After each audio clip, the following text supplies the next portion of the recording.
Bharatiya Janata party ने जो एक साधारण कार्यकर्ता को जिम्मेदारी है, निश्चित रूप से उनके विश्वास पे खरा उतरूंगा और निश्चित रूप से काम करूंगा। जिस तरह से कांग्रेस सरकार ने पिछले 5 साल में झूठ बोल के ये राजस्थान में आई थी, किसानों से झूठ बोला इन्होंने कर्जा माफ करने के लिए, इन्होंने बेरोजगारों को भत्ता देने का कहा, लेकिन कुछ भी काम धरातल पे नहीं कर पाई है और 5 साल कुर्सी की लड़ाई लड़ती रही है।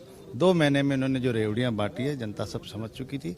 निश्चित रूप से राजस्थान जब इन 5 साल में महिला उत्पीड़न और दलित उत्पीड़न में हिंदुस्तान में नंबर 1 आया है।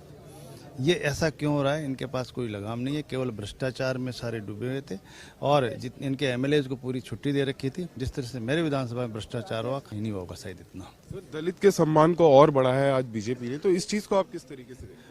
भारतीय जनता पार्टी की यही तो खासियत है। आपने किसी ने सोचा भी नहीं होगा, भारतीय जनता पार्टी ने राष्ट्रपति भी बनाया दलित को, भारतीय जनता पार्टी ने विधानसभा अध्यक्ष भी बनाया था और भारतीय जनता पार्टी ने डिप्टी सीएम भी बनाया। निश्चित रूप से हर वर्ग को साथ लेकर चलती है भारतीय जनता पार्टी। चौंकाने वाला काम इसलिए लगता है आप लोगों को क्योंकि धरातल पे काम को मॉनिटरिंग करती है और मॉनिटरिंग के आधार पर कार्यकर्ता को साधन को ऊपर लाने की कोशिश करती है। निश्चित रूप से काम करने का सेवा एक दायित्व देती है, दायित्व निभाने का काम करती है। तो भ्रष्टाचार को लेकर के अब आगे आपके क्या फैसले रहेंगे, चूंकि बीजेपी जो है भ्रष्टाचार के खिलाफ शुरू से ही आवाज उठाती आई है? भ्रष्टाचार जब मुझे एमएलए बनाया था 2013 से 18 में और राजस्थान में वसुंधरा जी की सरकार थी, मुझे लगता है कि मेरी विधानसभा में या कहीं भी भ्रष्टाचार का इतना कहीं काम हुआ, कुछ भी भ्रष्टाचार नहीं था। लेकिन आज इन पिछले 5 साल में देखा, जल जीवन मिशन जो हमारे नरेंद्र मोदी जी का सपना था कि मैं हर हिंदुस्तान के हर घर में शुद्ध जल पहुंचाऊं, टूटी पहुंचाऊं, और उसमें जो मेरे दूध विधानसभा में भ्रष्टाचार हुआ शायद कहीं नहीं हुआ होगा। इतना भ्रष्टाचार किया है जो यहाँ के जनप्रतिनिधियों को पूरी छूट थी। निश्चित रूप से मैं उनको एक एक को जांच करूंगा।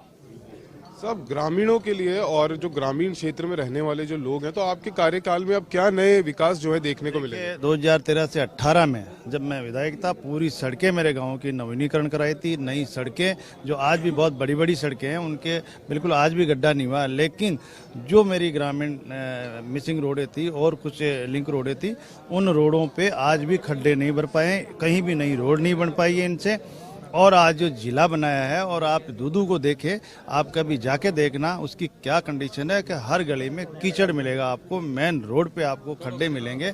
इसलिए केवल घोषणाओं के अलावा कुछ नहीं कर पाई, लेकिन जनता सब समझ चुकी थी। इसलिए भारतीय जनता पार्टी ही काम कर सकती है, इसलिए जनता ने पूरा मैंडेट दिया है।